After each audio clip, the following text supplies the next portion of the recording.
Retro Games fans, this is Andy C from Piece of 8-Bit. Welcome to this week's video. Now, this week I wanted to talk to you a little bit about my personal Amiga experiences and memories and see how they tie with your own. As a Brit, I felt the phenomenon of the Amiga over this side of the pond and thought that it was worth exploring. My experiences with this computer and many others in the 80s and 90s was not all that unusual actually, and probably a product of environment and history here in the UK and Europe. So before I get into my own memories of the Amiga, I think it's worth asking a much bigger question. Let's explore that in the next section. I'll see you in there.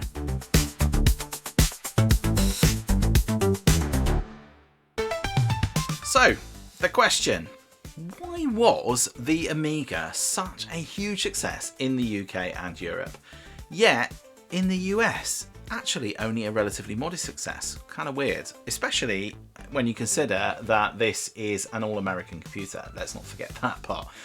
It was created by an American company. Commodore was based in the US, and therefore you would expect it to be considered to be an American triumph. But when most people think of the Amiga today, they think of British and European developers, British magazines, British game studios, and a uniquely European gaming culture, which is kind of wild for an American machine. So how did that really come about? Well, to answer that, what we need to do is go back a little bit further than the Amiga itself, back into the late 1970s and early 80s. Britain experienced a home computer boom pretty much unlike almost anywhere else in the world. So machines like the Sinclair ZX80, the ZX81, and later the hugely successful ZX Spectrum were affordable, accessible, and perhaps most importantly available to ordinary families. And this was really the dream that was realised by the late great Sir Clive Sinclair. The Spectrum launched in 1982 for as little as £125, and whilst that's still quite a chunk of money in the 1980s, it was dramatically cheaper than many American alternatives. And that wasn't all. The UK was also home to others such as Amstrad and Dragon at the time, all of which were readily accessible for the home market. And that affordability really mattered. Why? Well, because suddenly thousands of kids like me, we weren't just playing games, we were actually learning how to make them, which is crazy when you think about it in today's world. Many of these machines just booted straight into BASIC.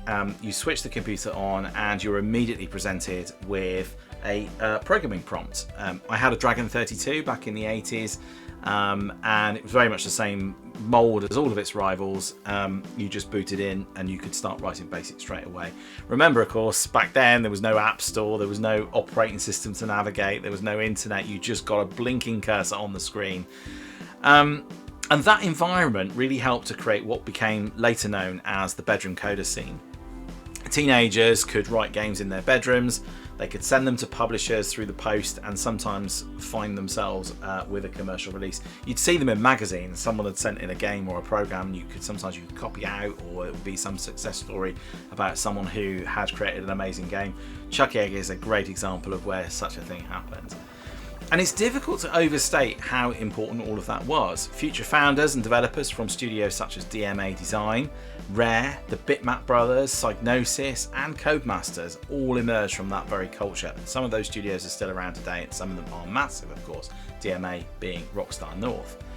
So in Britain, gaming and computing kind of grew up together, and in many ways, I actually feel pretty privileged to have lived through and experienced that really special time.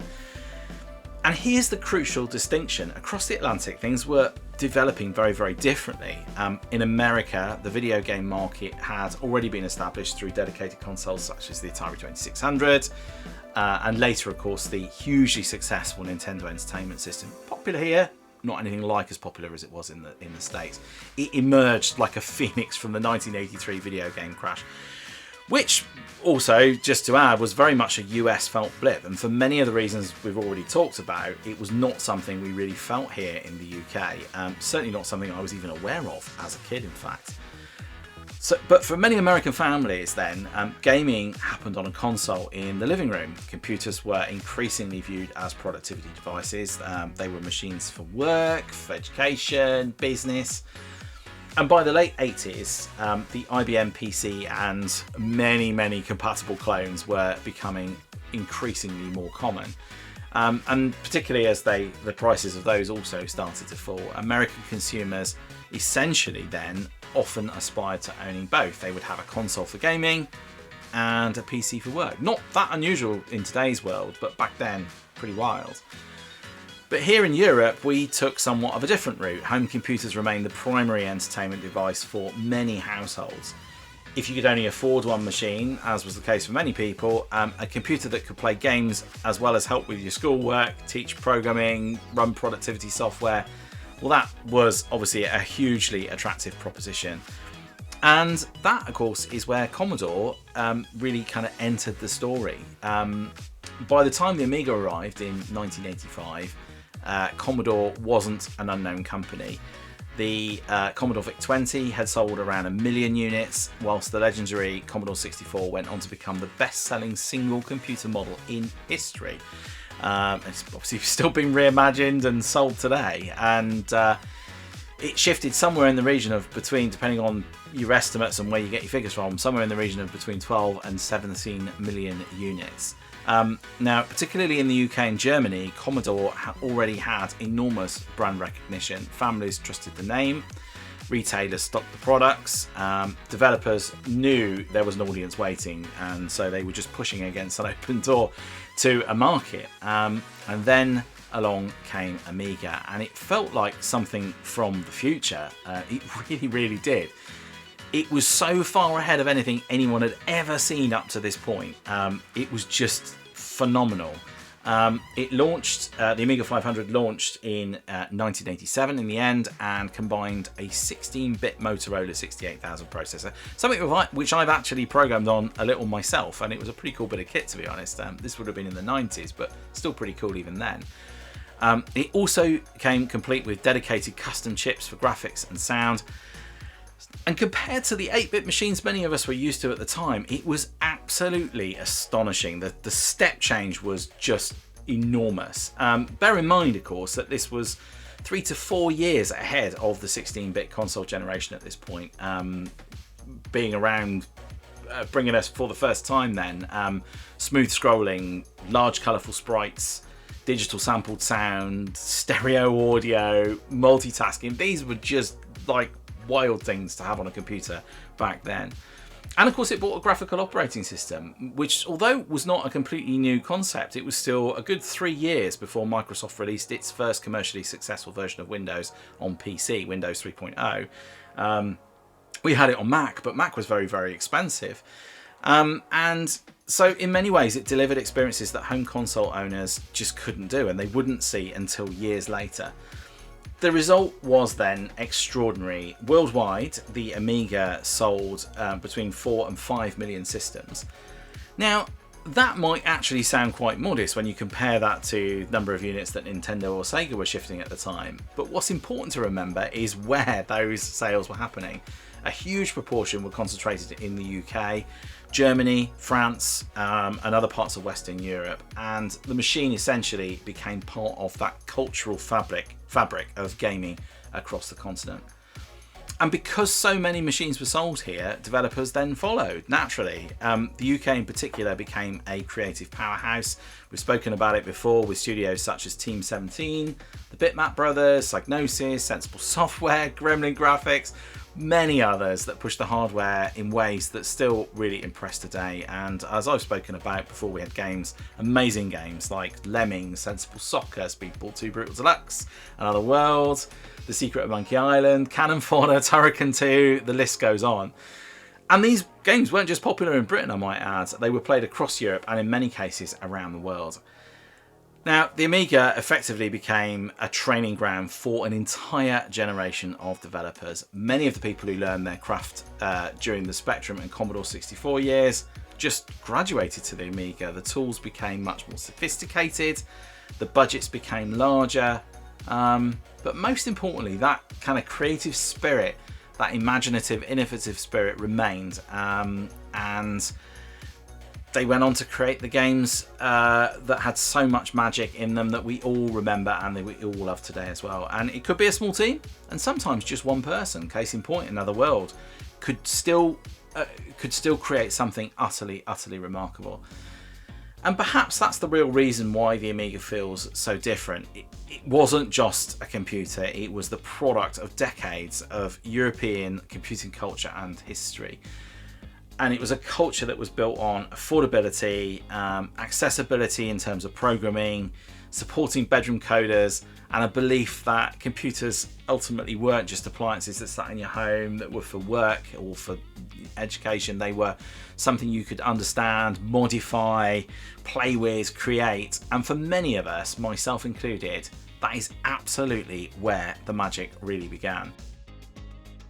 Okay, so hopefully that gave you some useful background to the Amiga in UK and Europe. I just think it's really fascinating, and there are loads of really great documentaries and pieces on the history of Commodore and the history of the Amiga and everything else out there. And it's a tale that I don't feel like I want to necessarily tell here because there's just so much good content out there, and I'm not going to do it justice. It's a really fascinating piece of history, and the Amiga was such an important machine in the late 80s and early 90s. And yeah, I have some amazing memories which I'm going to talk to you about that in a second, and I'd love to hear your thoughts on that as well. But let me know your thoughts on the history and the background of why it was such a phenomenon over here. It was very much an outcome of just the environment that was happening over here. It was very different in the UK and Europe to how it was in the US. Much more similar nowadays, but very different back then in terms of how we were embracing computing and technology.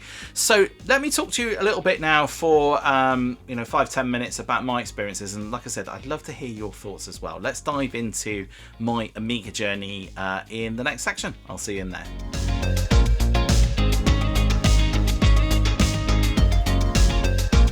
Okay, so I'm going to riff now for a few minutes and talk about my Amiga experience. And the reason why I wanted to talk about that, and I wanted to talk about the whole kind of UK thing, was just because I think the two things, my experience is very typical of how people in the UK were embracing technology and computing at the time. And as I said in the previous section, I feel incredibly privileged to have grown up through that period. As somebody who works in technology, it's amazing to look at how far things have come in the last 40 to 50 years.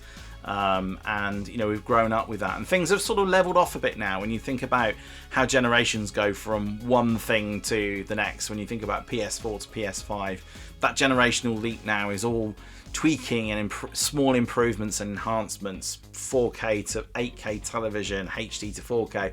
All of those sorts of things are small improvements, and don't get me wrong, I still love technology improvements nowadays, and we have other things that are coming on leaps and bounds like AI and other things. But for me, we saw such huge change from one year to the next. The Amiga, when it came out in 1987, was so far advanced compared to anything we'd seen before. It was like night and day. I can't understate how big a deal that was. So let's talk about, I'd love to talk about my experiences, and this isn't me being self-indulgent. I think it's me just adding context to what I've already said before. But my journey into Amiga was very similar to many. I didn't own a ZX Spectrum. My general experience in the 80s was that I typically knew people who had machines, which meant that I had a Dragon 32. I don't know anybody else that had a Dragon 32 back in the day, but it was a sort of Commodore style clone device. It looked quite similar, but it was pretty simplistic. But that's how I started programming. I would get a book, and I would write little programs out, and then I'd adjust them, and I made little games. I didn't do anything too spectacular, but that's how I got into programming and computing back then. But I knew some friends who'd got consoles. I knew friends who'd got ZX Spectrum. I knew somebody who'd got a Commodore 64. So I kind of benefited because, where I lived at the time, people all lived quite close by. We lived on on a fairly nice housing estate. It was very easy to get everywhere. So I would just go out of an evening, and you know, if I wasn't outside on my bike, I'd be around my mate's house playing on his ZX Spectrum, and whilst games were loading, we'd go outside and play on the drive with the little, you know, those little foam aeroplanes and things like that, you know. So I got to experience a lot of tech despite not owning it myself. When the 90s came round, you know, through the mid-90s, I studied computing at school and all those kind of things. And around that period, sort of early 90s, early to mid-90s, we moved out to a small village. And as a result, there wasn't much to do, really. So if I wasn't out walking the dog, I would be around my friend's house. There was about 3 of us. And we'd get together and go up to my friend's house in the village. And he owned an Amiga 500. I'd never seen one before. And we would spend hours and hours and hours. I would go up after school and I'd be there for 2 or 3 hours, and I might go up a few times a week, and we would just play. And some of the games that I talked about before in my video last week, you know, Cannon Fodder, Lemmings, Sensible Soccer, those were all the sorts of games that we were playing. Lots of fond memories of those, especially Speedball 2 Brutal Deluxe. I've never laughed so much before or since playing that game. It was just such a lot of fun to play. And so that's how I kind of got into Amiga, really, was playing somebody else's Amiga, but I always loved it. Now, at the time, my parents owned a PC, so we had a 386, and I remember being on the school bus in the morning and saying I was very excited about it, and said, you know, my parents are getting a PC, and saying to my mate who owned his Amiga, you know, it's like on paper, it's just, you know, it's got a quicker processor, it's, you know, 5 or 6 years more modern technology, it's got double the amount of memory, and it's got a hard drive in it, and all of those kind of things. But the reality of it, of course, was that the PC was very much in that American mold. It was very much a productivity machine. It was rubbish at gaming. And, you know, my friend who had this Amiga 500 from 1987, and we got a PC from 1992, you'd think the PC was older. If you looked at the two things together today, if you loaded games up on them, you'd think the PC was the older technology. The sound was awful. The some of the games had to be installed, so you couldn't play them necessarily off the floppy disk, and you wouldn't always have space for it. I played Sam & Max Hit the Road on the PC, and you couldn't get any of the audio because it didn't have a decent sound card in it. So it was really a couple more years. You know, once the 486 came out, people started to have Sound Blaster cards and things like that, that gaming really started to take off. Doom came out in the mid-90s, and that's where things started to change, really, for the PC. And once, you know, I got myself a 486, and then subsequently more modern machines after that, I was able to obviously play much more advanced games with much better sound quality, and they were on CD and all of those kind of things. But that was still a few years away. So in the early 90s, I have so many memories of being around my friend's house for hours of an evening, just playing on Amiga, and it was just such an amazing time. We had such a good laugh, and, you know, like it kept us honest, you know, kept us out of trouble, and, you know, we were just sort of left to our own devices to play. And we actually did a 24-hour gameathon for Comic Relief, actually, which is funny because I follow a chap called Gib84, and he runs something called the Turnberry Titans every year up at Trump Turnberry up in Scotland, and it's basically the same as what we used to do. It's for charity. I'd strongly suggest you go check it out. It's for charity, and they basically game for 24 hours. This is exactly what I did back in the 90s. We took our sleeping bags up, and there was some simple rules, which is that somebody must be playing something at all times. And one of my friends owned I always thought it was an Atari Lynx, but actually I think in hindsight it was a Game Gear, because I'm pretty sure I remember playing Sonic on it, so it must have been a Game Gear. So yeah, we had to play, so one of us could sleep. I think it was about 3 or 4 of us. One of us could sleep, but somebody had to be playing at all times. And to be honest with you, 80 to 90% of what we were playing was on the Amiga.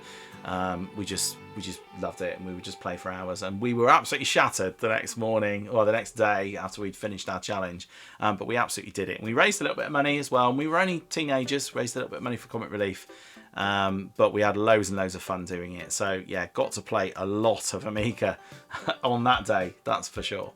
So absolutely fabulous. So yeah, some amazing memories for me. And whilst I never really programmed on the Amiga, I did have a bit of a play with some of the tools over the years. At school, it was typically BBC Micro and then Archimedes, Acorn Archimedes. So different sort of experience there again. So I'd PC at home, I'd go to my mate's house and play on his Amiga, and then we were using Archimedes and sometimes the old BBCs at school as well. So I got to experience even then lots of different computing technologies as well. But for me, the Amiga was always the best, and I was always kind of jealous of my mate. And despite coming into school on that bus that one morning and saying my parents are getting a PC and it sounds really cool, and he's going like, yeah, that's great. Yeah, I always wanted an Amiga. That was the thing I always wanted. I had a friend who had an Atari ST as well, which was really cool. Else? Quite a few, again, even in the 90s, quite a few people that had different things. I had a friend who had a Game Boy, another friend who had a 3DO.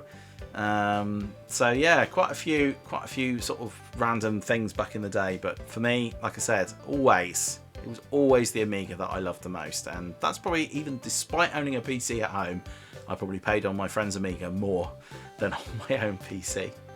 So there you go, those are my experiences. Now, I would love to hear your thoughts on this. I would love to hear your memories and experiences of the Amiga. It is such a special machine, especially over here. But I'd love to hear your experiences from anywhere, whether it's elsewhere in Europe or in the US. You know, what is the US Amiga scene like for you if you're still an Amiga gamer in 2026? So yeah, that's it. Let's just grab my final thoughts and now and next, and then we'll wrap it up for this week. I'll see you in there.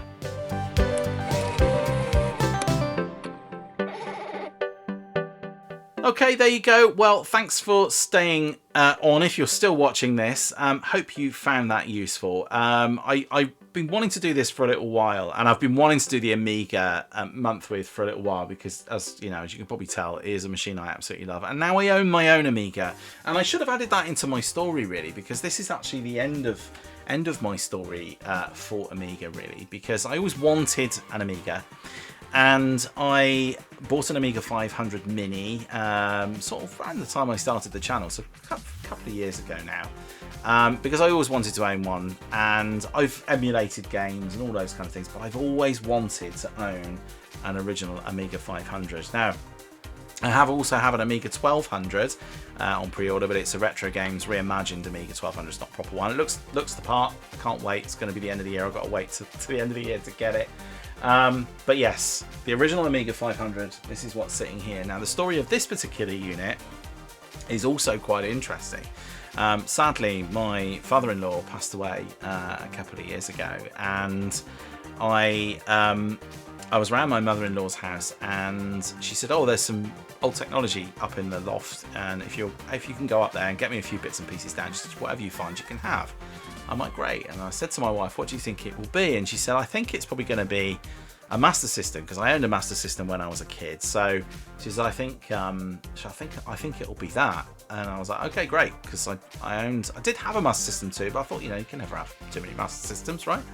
So so I had a look up there and I had a bit of a route around, and I found this big wooden box up there, and on its side was this, an Amiga. And I was very excited about it, and I said to my wife, "I cannot believe it, there's an Amiga 500 in here, this is amazing. It's like, this is like my dream machine." It's like finding it, like if you're a classic car enthusiast, it's like a barn find for classic cars. It's the equivalent. So my mother-in-law says, you can absolutely have it, and it's a bit yellowed, and I've kind of left it on purpose. I haven't done anything to it, but when I switched it on, unfortunately, it was pretty dead, and it'd obviously been sitting up there for a while. My wife didn't even know that her dad owned an Amiga. I don't know whether it was already broken or what. We don't really know the history of it, but I took it to a fantastic repair place, Retro Repair Bear up in Birmingham, and actually Retro Bear does a video as well, a YouTube video. I met him when I just started out doing my own channel actually.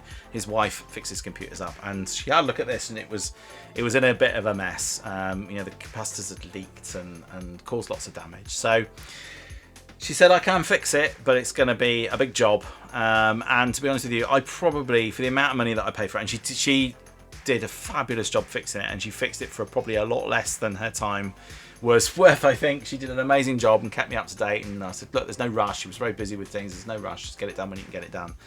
She did a fabulous job fixing it up and replaced the keyboard membrane and a whole bunch of other stuff, refurbished the hard drive, the floppy drive, all sorts of things like that. It was really good.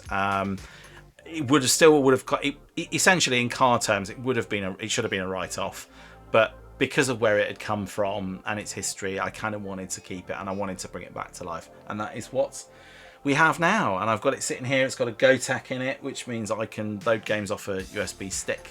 It's running Magic Pockets in the background at the moment, and it's brilliant. I love it, and I've been so excited to do a month with it for a little while. So there you go. That is the history of my current 500, something which I will be hanging on to. It's actually a 500 plus. Should have mentioned that. It's actually a 500 plus, so it's a slightly improved version on the 500, but for all intents and purposes, it is pretty much the same thing. So it is, it's fabulous to own it. It's my favourite, probably one of my favourite bits of retro tech that I own in here. So yes, I shall be hanging on to that for as long as I am able to. So there you go. So I should have put that in my history part really, or my experiences part, but I felt I needed to mention it, so there you go. So that is it for this week. Coming up next week, then we will have, as usual, our bit between on Wednesday. I've also got, off camera for a second, this actually turned up. I didn't actually own a copy of Rage Racer, but this is the Retro Red Steve PS1 Racing Challenge for this month. So that has now turned up. I wanted to buy the game anyway, so I thought good excuse to go pick it up. So we will be doing that very shortly as well. And then obviously, yes, lots more Amiga content as we go through June. But that is it for this week. Thanks very much for watching. If you do enjoy these videos, please do hit that like and subscribe button. Really do appreciate your support. Love to hear your thoughts on comments and memories about Amiga or anything gaming related. Please just drop a note in the comments below or against any of my other videos that you may have seen. Just leaves me to say thanks all for watching. I already said that, didn't I? Please do take care of yourselves. I will see you in the next one. Until then, bye for now.